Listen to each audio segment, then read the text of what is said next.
네, 저는 오늘 이 본문의 말씀을 가지고 죄 없는 자가 돌로 치라라는 제목으로 함께 은혜를 나누도록 하겠습니다.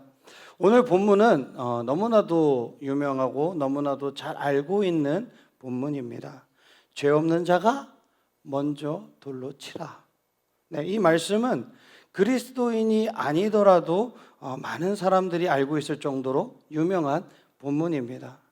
그런데 이런 유명세에도 불구하고 이 본문에 등장하는 이 여인은 이 사건 이후에 더 이상 성경에 등장하지 않습니다.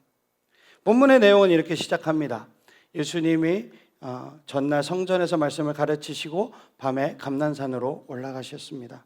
그리고 아침에 다시 예루살렘 성전으로 오셨어요. 사람들이 예수님의 말씀을 들으려고 다 몰려들었습니다. 이때 예수님을 어떻게 해서든지 잡아 넣을 빌미를 찾던 서기관들과 바리새인들이 예수님 앞에 한 여인을 데리고 옵니다. 그 여자는 간음 현장에서 붙잡힌 여인이라고 합니다.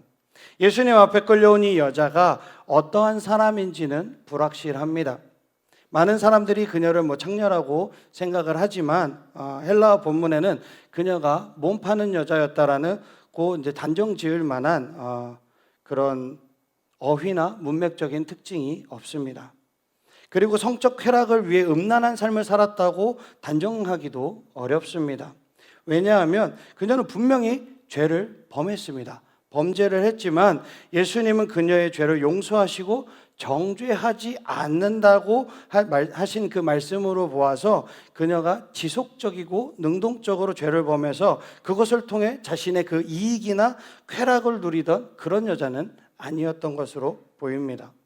물론 그렇게 단정짓기 어렵다고 해서 그녀가 어려운 삶을 살다가 그런 지경에 이르렀으니 불쌍하다라고 말하면서 죄를 지은 이 지금의 상황을 동정해야 한다라고 말하고 싶지도 않습니다.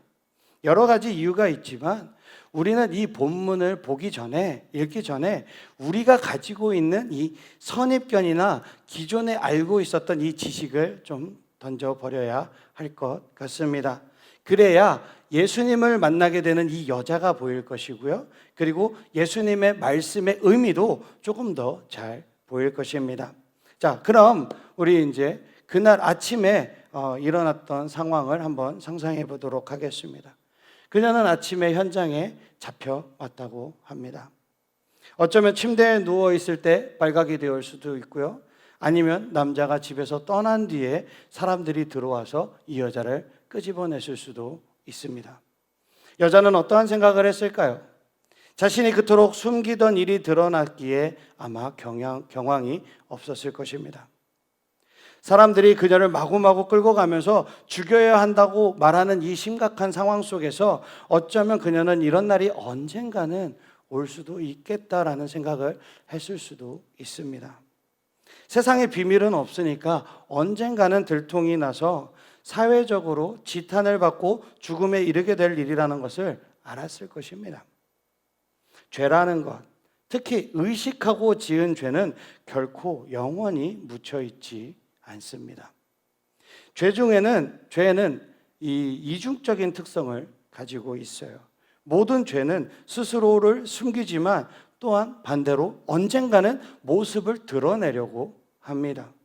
그래서 사람이 회개하려고 하면 죄는 자신을 숨겨버려요. 내가 회개해야지, 하나님 앞에 내 잘못을 회개해야지 그러면 죄가 스스로 숨어버립니다. 반대로 죄를 숨기려고 하면 그 사람 속에서 나와서 세상 사람들 가운데 자신을 드러내려고 죄는 합니다. 그리고 죄는 들어올 때는 조용히 아무도 모르게 은밀하게 죄가 내 마음속에 들어오지만 밖으로 드러날 때는 조용히 드러날 때가 없습니다. 죄가 드러날 때는 언제나 모두가 당황스럽게 드러나죠. 죄는 절대로 조용히 그리고 순순히 드러나는 법이 없고 항상 난리법석을 일으킵니다. 더욱이 이런 성적인 죄는 더 그러합니다. 조용히 몰래 시작하지만 은밀히 시작하지만 갑자기 죄가 드러날 때는 주변을 온통 시끄럽게 뒤집어 놓고 말죠. 그리고 죄가 드러나는 날에는 모욕과 수치가 이 사람을 깊은 절망에 빠뜨리고 말죠. 그러나 다른 면에서 죄가 드러날 때 절망만 있는 것은 아닙니다. 자신의 죄가 밝혀지는 순간 그 사람은 차라리 잘 되었다라고 생각할 수도 있어요. 연쇄살인범 중에는 범행 현장에 단서를 일부러 남겨서 자신이 잡히길 바라는 그런 사람도 있었습니다.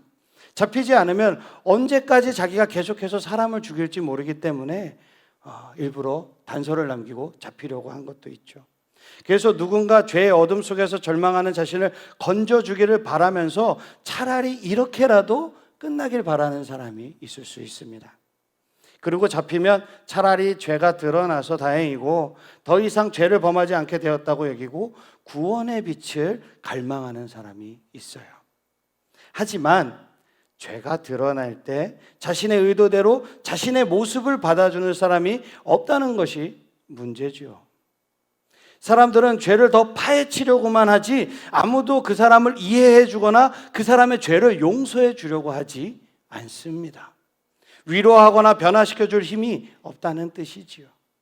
그래서 죄가 드러난 사람은 절망하고 수치를 경험하고 아무에게도 위로받지 못하고 사람들에 의해서 벌거벗겨져서 길에 던져지게 됩니다. 그때 그의 삶의 이야기도 내팽개쳐지는 거죠. 모든 일에는 분명히 이야기가 있겠지만, 자신만의 스토리가 있겠지만, 내가 죄를 저지를 수밖에 없는 스토리가 있겠지만 사람들은 그런 이야기에 관심이 없습니다. 단지 죄를 들추어내서 가십거리로 삼고 이를 비난하거나 조롱하기 바쁘죠. 이것이 아마 그날 아침에 있었던 일일 것입니다. 언젠가 드러나야 할 그 일이 드러났지만 죄는 조용히 그리고 정중하게 자신을 드러내지 않았습니다. 그날 아침 그 여자의 죄가 드러났을 때 그녀의 삶의 이야기는 모두 갈기갈기 찢어졌고 모두의 발에 밟혀서 길바닥에 내팽개쳐졌습니다. 무엇 때문에 왜 그런 일을 했는지는 전혀 중요하지 않아요. 관심조차 없습니다. 누군가에게 자신의 삶을 모두 털어놓으면서 울고 싶었을 수도 있어요. 하지만 모든 사람들의 비난과 모멸의 시선을 그녀는 다 받아들여야 했고 그런 시선들이 그녀를 날카롭게 찔러왔습니다. 일단 죄가 드러난 이후에는 그녀를 알던 사람이든 모르던 사람이든 모두 아무런 감정의 방향이 없이 비난과 욕설을 아마 쏟아냈을 거예요. 한 사람이 돌을 집어들면서 비난하면서 거기에 가세하는 이 집단적인 본능, 이 본능은 거대한 폭풍을 만들어내요. 이 집단 심리라는 게 있잖아요. 한 사람이 돌을 들어서 저 사람을 돌로 쳐야 된다라고 이야기하고 궁중심리가 그것을 다 따라가는 집단 심리가 발동합니다. 그녀가 어떠한 삶을 살았든지 사람들은 관심도 없고 알려고도 하지 않는 이 시간, 아무도 그 여자의 이야기를 들어줄 사람도 없습니다. 피냄새를 맡은 상어 떼처럼 달려들어서 살을 갈기갈기 찢고 상처가 커지면 커질수록 그 피에 더욱더 광분하여서 달려드는 그런 사람들만 지금 이렇게 모여 있습니다. 그런데 가만히 생각해 보면 이 날의 일은 우리의 삶에서 아주 가까운 곳에서도 지금도 여전히 일어나고 있습니다. 그 현장은 다름 아닌 TV 뉴스와 인터넷 매체죠. SNS가 있죠. 뉴스와 인터넷에는 누군가의 비밀을 들추어내서 광장으로 이렇게 끌어내 돌을 던지려는 기사들이 아침마다, 아니죠, 실시간마다 쏟아져 나오고 있습니다. 거기에는 그들의 사생활과 가정사와 그들 내면의 불안과 충동과 억울함이 섞여 있는 이야기가 있습니다. 그러나 사람들은 그런 것에 관심이 없어요. 그들의 이야기에는 누구도 관심을 갖지 않고 단지 그냥 돌을 던질 대상, 이 대상만 찾을 뿐이죠. 여자를 끌고 와서 돌을 들고 서 있던 바리새인들처럼 현대의 많은 사람들이 그렇게 살아가고 있습니다. 우리는 예수님이 하신 말씀을 기억해야 해요. 마가복음 2장 17절을 한번 읽어볼까요? 예수께서 들으시고 그들에게 이르시되 건강한 자에게는 의사가 쓸데없고 병든 자에게라 쓸데 있느니라. 나는 의인을 부르러 온 것이 아니요 죄인을 부르러 왔노라 하시니라. 아멘. 그런데요, 이 시대에 우리는 죄인의 이야기를 듣기보다는 죄를 들춰내서 돌을 들기에 바쁘지 않나 하는 생각을 해봅니다.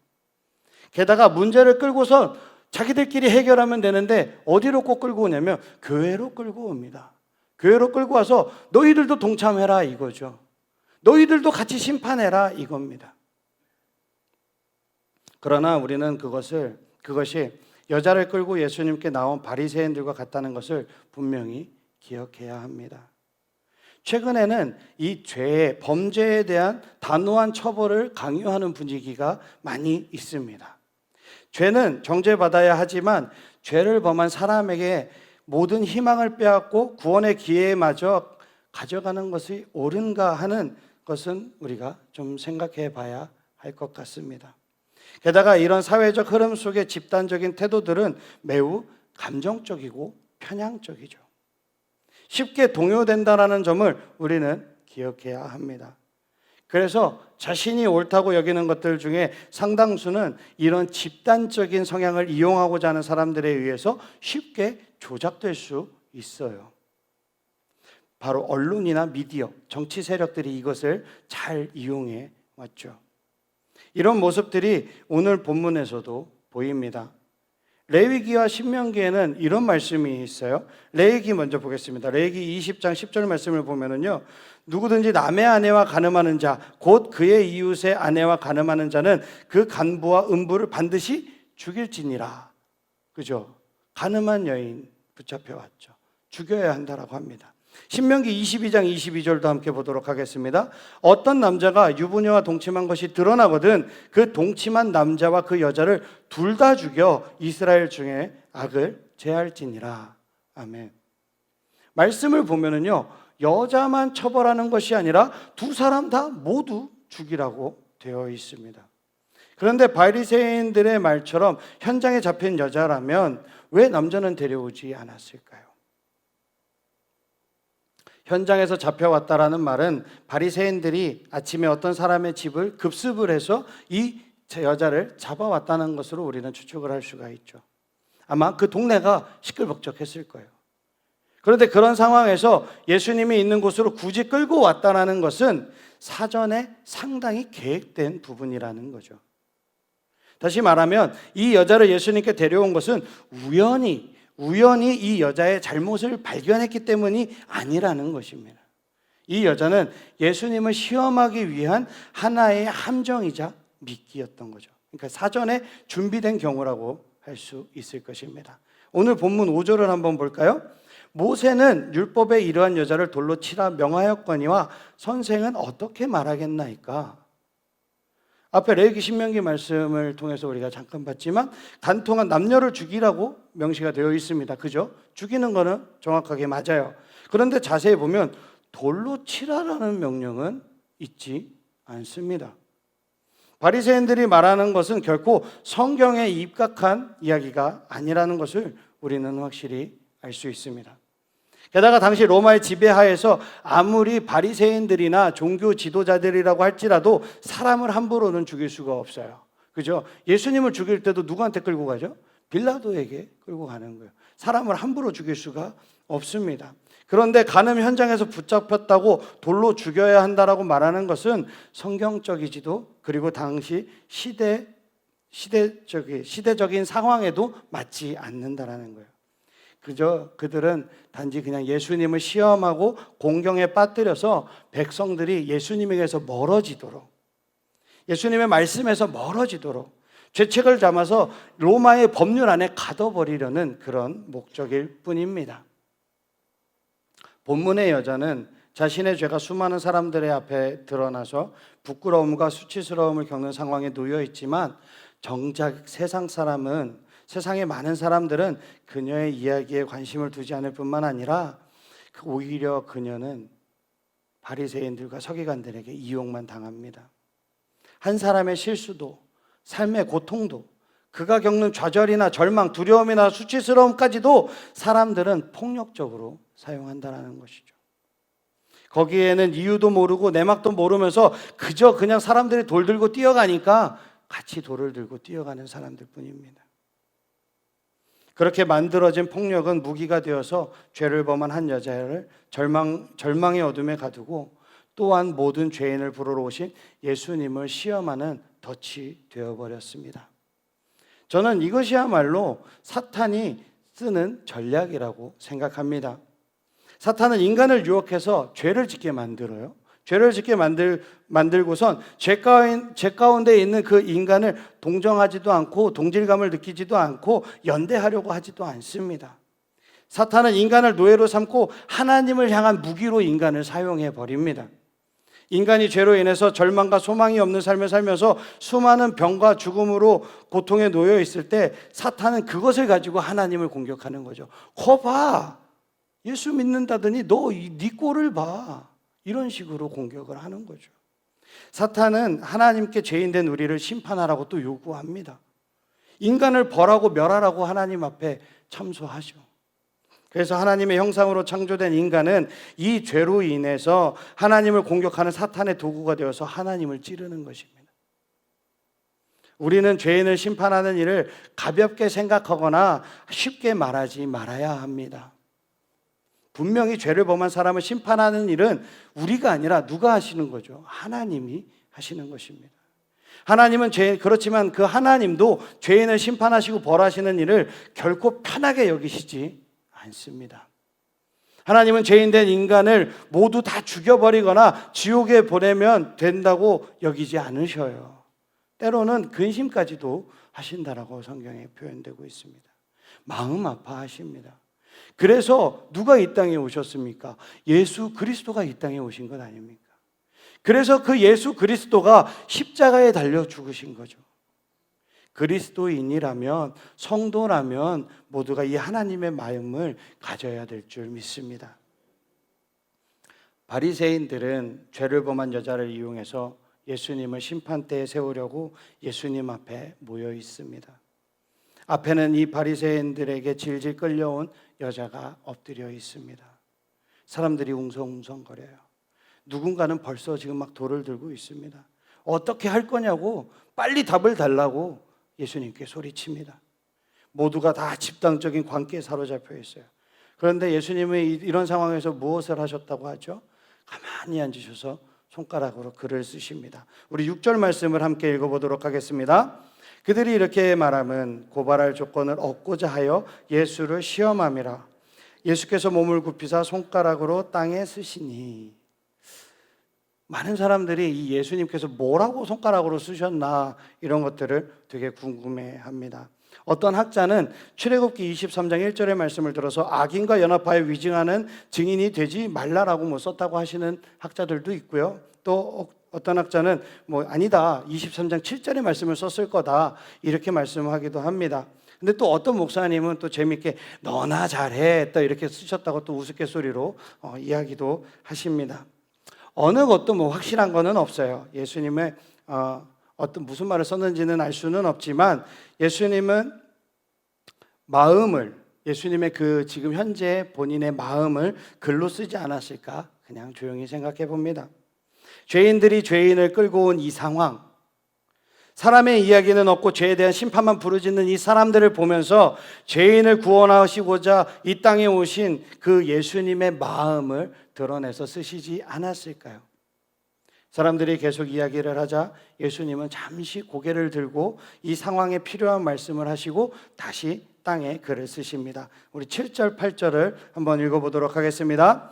그들이 묻기를 맞이 아니하는지라. 이에 일어나 이르시되 너희 중에 죄 없는 자가 먼저 돌로 치라 하시고 다시 몸을 굽혀 손가락으로 땅에 쓰시니.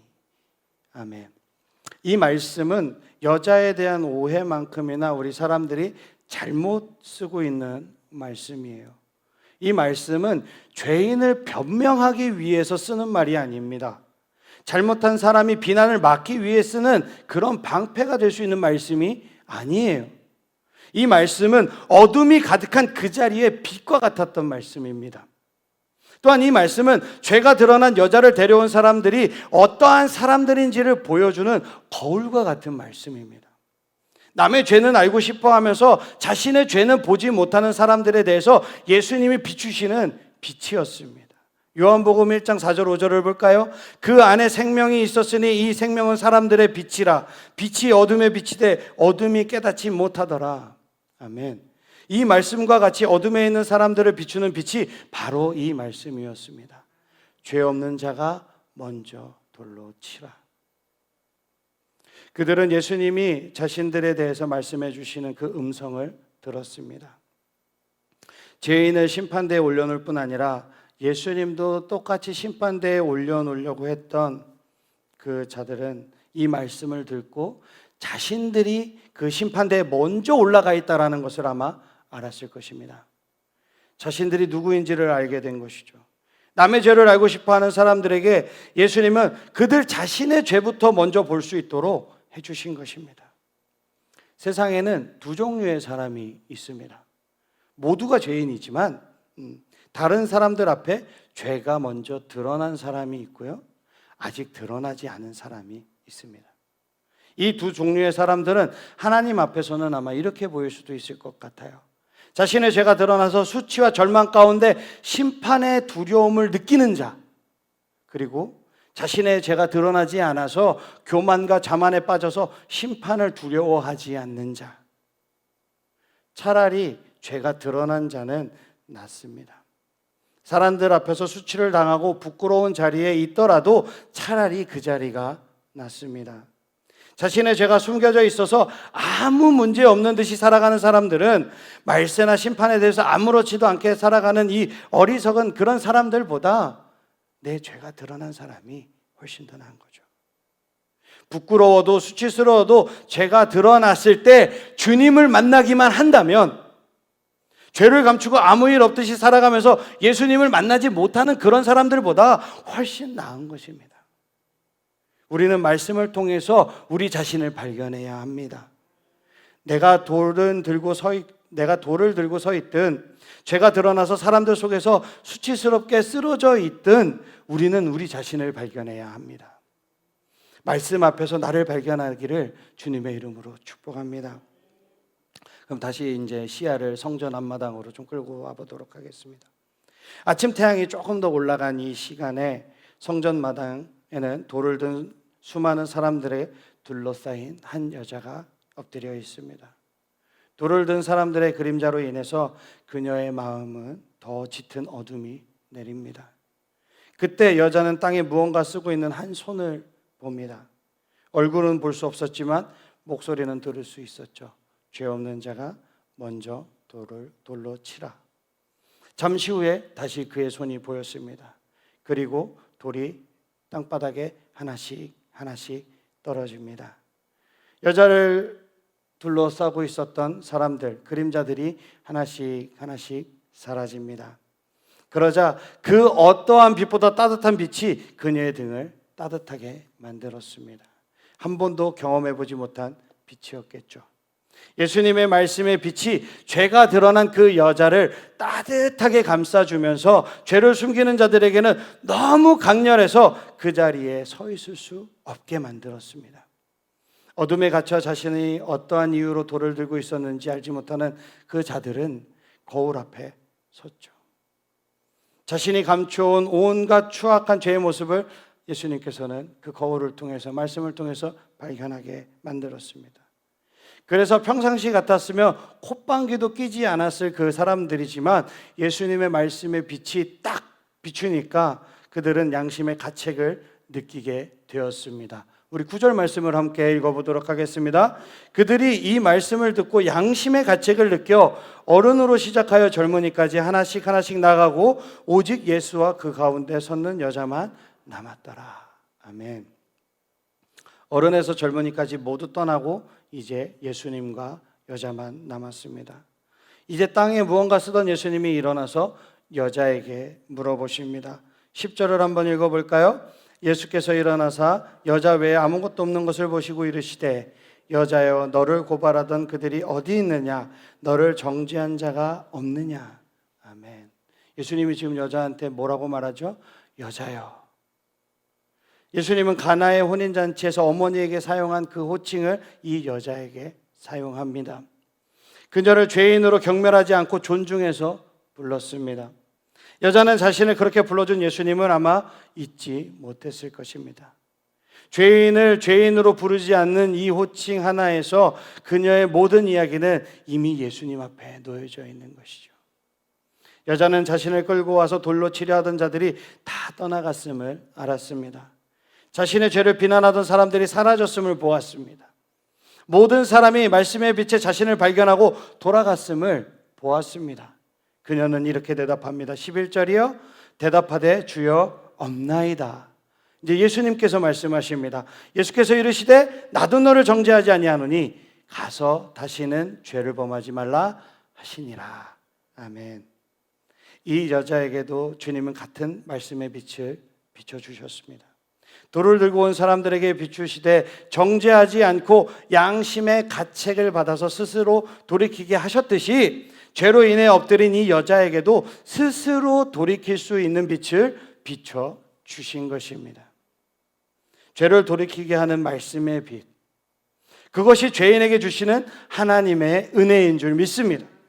이날 돌을 든 자도 엎드린 여자도 모두 이 말씀의 빛, 은혜의 빛 가운데 자신을 돌아보게 되었습니다. 가만히 생각해 보면요, 우리는 난데없이 들춰진 우리의 죄에 당황하면서 비난과 절망 속에서 버려져 있거나 아니면 돌을 들고 분노한 군중들 속에 끼어 있습니다. 어디에 있든지 우리가 원하는 자리는 아닙니다. 그러나 어떠한 상황이든지 우리 자신을 발견하지 못한다면 우리에게는 아무런 위로와 소망이 없습니다. 우리가 우리 자신을 발견하게 되는 것은 말씀의 빛이 우리를 비추어 줄 때 가능한 것입니다.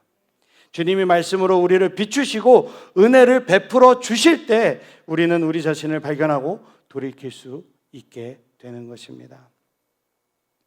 사랑하는 성도님들, 세상은 우리의 죄를 자꾸만 들추어내서 좌절하고 절망하게 만듭니다. 하지만 주님의 빛은 우리를 죄 가운데서 돌이켜서 새로운 사람으로 만들어 주십니다. 세상은 다른 사람들의 죄를 볼 때 돌을 들고 비난하게 만들지만 주님의 빛은 용서와 은혜로 사람을 변화시켜서 새로운 소망을 만들어 주십니다. 사랑하는 성도님들 모두에게 이 그리스도의 빛이 비춰지기를 주님의 이름으로 축복합니다. 이 빛을 받아서 나를 돌아보고 죄에서 벗어나 새로운 사람으로 다시 태어나기를 주님의 이름으로 축복합니다. 아멘.